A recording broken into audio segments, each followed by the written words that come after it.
दुनिया की अर्थव्यवस्था में इस समय भूकंप जैसा तूफान है। दावे हैं कि ब्रिक्स ने यूनिट सामने लाकर डॉलर को बाय बाय करने का फैसला कर लिया है। अब क्या सच में डॉलर की शक्ति खत्म होने वाली है? क्या आपकी बचत खतरे में है? आज हम खोलेंगे इस कहानी का हर एक पहलू और ये भी समझने की कोशिश करेंगे कि आखिर क्यों करेंसी की दुनिया में हलचल मची हुई है और क्यों दिग्गज निवेशक एक बार फिर से डॉलर और ब्रिक्स करेंसी के बीच में डिबेट छेड़ चुके हैं। आज तारीख है 6 दिसंबर 2025 और आज उस चर्चित नाम की बात करेंगे जो शुरू होता है ब्रिक्स पर और उसके कथित नए इकोनॉमिक साधन यूनिट पर, जिसे कुछ लोग डॉलर का अंत भी कह रहे हैं। लेकिन क्या वाकई डॉलर खतरे में है या ये सिर्फ एक अफवाह है? चलिए जानते हैं। पिछले कुछ हफ्तों में अमेरिकी निवेशक और लेखक रॉबर्ट कियोसाकी ने यह चेतावनी दी है कि ब्रिक्स ने गोल्ड बैक्ड यूनिट लॉन्च कर दी है और कहा है कि डॉलर होल्डर्स बड़े नुकसान में पड़ सकते हैं।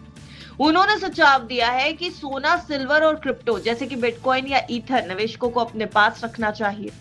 अब इस पूरे एक्स पोस्ट का आखिर आधार क्या है? ये जो पोस्ट एक्स पर पब्लिश हुआ रॉबर्ट कियोसाकी के अकाउंट से, उसको समझने के लिए पहले आप ब्रिक्स को समझिए। ब्रिक्स कोई छोटा मोटा क्लब नहीं है, बल्कि दुनिया की सबसे तेजी से बढ़ती अर्थव्यवस्थाओं का एक ग्रुप है।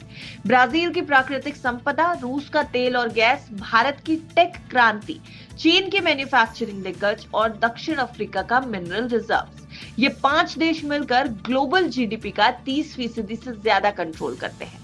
2023 में यह ग्रुप और भी ज्यादा बड़ा हो गया जब अर्जेंटीना, मिस्र, इथोपिया, ईरान, सऊदी अरब और यूएई जैसे देश इसमें जुड़े। अब कुल मिलाकर 11 फुल मेंबर्स और 22 अप्लाई करने वाले देश इस ब्रिक्स ग्रुप में हैं।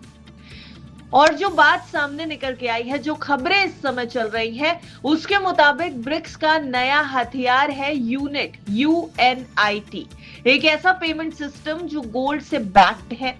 अब ये यूनिट क्या है? हालिया रिपोर्ट्स के मुताबिक ब्रिक्स ने 5 दिसंबर 2025 को इसे ऑफिशियली लॉन्च कर दिया है। ये कोई साधारण करेंसी नहीं, बल्कि एक सेटलमेंट इंस्ट्रूमेंट है जो क्रॉस बॉर्डर ट्रेड को डॉलर फ्री बना सकता है। वैल्यू फॉर्मूला क्या होगा ये भी समझाते हैं। 40% फिजिकल गोल्ड, वेट के हिसाब से, ना कि प्राइस के हिसाब से, और 60% ब्रिक्स देशों की लोकल करेंसीज के बास्केट से मिलकर ये यूनिट बनी है। मतलब गोल्ड की वैल्यू बढ़ेगी तो यूनिट की भी वैल्यू बढ़ जाएगी। ये शंघाई में स्थित न्यू डेवलपमेंट बैंक यानी NDB से इशू होगी। अब ब्रिक्स के एनालिस्ट ये कह रहे हैं कि ये डॉलर के वेपनाइजेशन का जवाब है। अब ट्रेड गोल्ड, प्लैटिनम और रेयर अर्थ मिनरल्स पर होगी बिना वेस्टर्न कंट्रोल के। रूस के प्रेसिडेंट व्लादिमीर पुतिन ने हाल ही में भारत दौरे पर प्रधानमंत्री नरेंद्र मोदी से मुलाकात में भी ये बात कही थी कि हम डॉलर को रिजेक्ट नहीं कर रहे, लेकिन ऑल्टरनेटिव पाथ बनाना बेहद जरूरी है। यानी कहीं ना कहीं डी डॉलराइजेशन का था संकेत। अब बात करते हैं रॉबर्ट कियोसाकी के उस एक्स पोस्ट की, जिसने इस समय करेंसी वर्ल्ड में और कई देशों के बीच हलचल मचा के रखी है।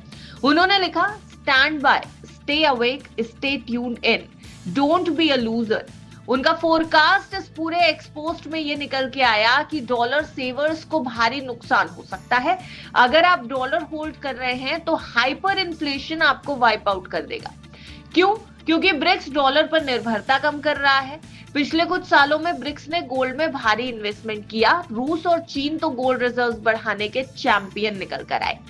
कियोसाकी का मंत्र इस समय साफ नजर आता है, own gold, silver, bitcoin and ether. ये एसेट्स इन्फ्लेशन के खिलाफ हेज है। बिटकॉइन को डिजिटल गोल्ड कहा जाता है और ईथर स्मार्ट कॉन्ट्रैक्ट्स का किंग है।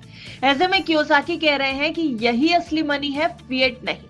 लेकिन रुकिए, इस वीडियो में अब तक हमने आपको जो कुछ भी बताया वो पूरी कहानी इतनी भी सीधी नहीं है। देखिए, फिलहाल ब्रिक्स ने ऐसी कोई यूनिवर्सल करेंसी जारी नहीं की है जो आम जनता के लिए इस्तेमाल हो रही हो। जो इकोनॉमिक डॉक्यूमेंट्स और मीडिया रिपोर्ट्स हैं वो ये बता रहे हैं कि फिलहाल ये सिर्फ एक विचार है, प्रस्ताव या फिर क्रॉस बॉर्डर सेटलमेंट का एक पूरा प्रोसेस है, कोई भी करेंसी नहीं है। दरअसल 2024 में इंटरनेट पर एक फोटो वायरल हुई थी जिसमें प्रतीकात्मक बैंकनोट दिखाया गया, जिससे लोग ब्रिक्स की मुद्रा समझ बैठे थे, यानी ब्रिक्स करेंसी समझ बैठे। लेकिन अधिकारियों ने साफ कर दिया था कि वो सिर्फ प्रतीकात्मक था, यानी कि वो कोई भी एक्चुअल करेंसी नहीं थी। 2025 में भी आधिकारिक घोषणा नहीं हुई कि UNIT यानी यूनिट जारी कर दी गई है या फिर उसका इस्तेमाल हो रहा है। तो आखिर सवाल ये कि आखिर इतना शोर क्यों मचा है। देखिए, ब्रिक्स देशों में डी डॉलराइजेशन यानी डॉलर पर निर्भरता कम करना, लोकल करेंसी सेटलमेंट बढ़ाना या एक ऐसा माध्यम बनाना जिस पर डॉलर या पश्चिमी कंट्रोल ना हो, इस डायरेक्शन की कोशिशें अभी भी जारी है। कुछ रिपोर्ट्स ये कह रही हैं कि इस पहल की रूपरेखा पर चर्चा चल रही है। शायद आने वाले सालों में कुछ आर्थिक फैसले आएंगे, लेकिन सबसे जरूरी बात यह है कि नया करेंसी सिस्टम या गोल्ड बैक्ड करेंसी बनने के लिए सिर्फ चर्चा, प्रस्ताव या फिर प्रतीकात्मक नोट काफी नहीं होंगे।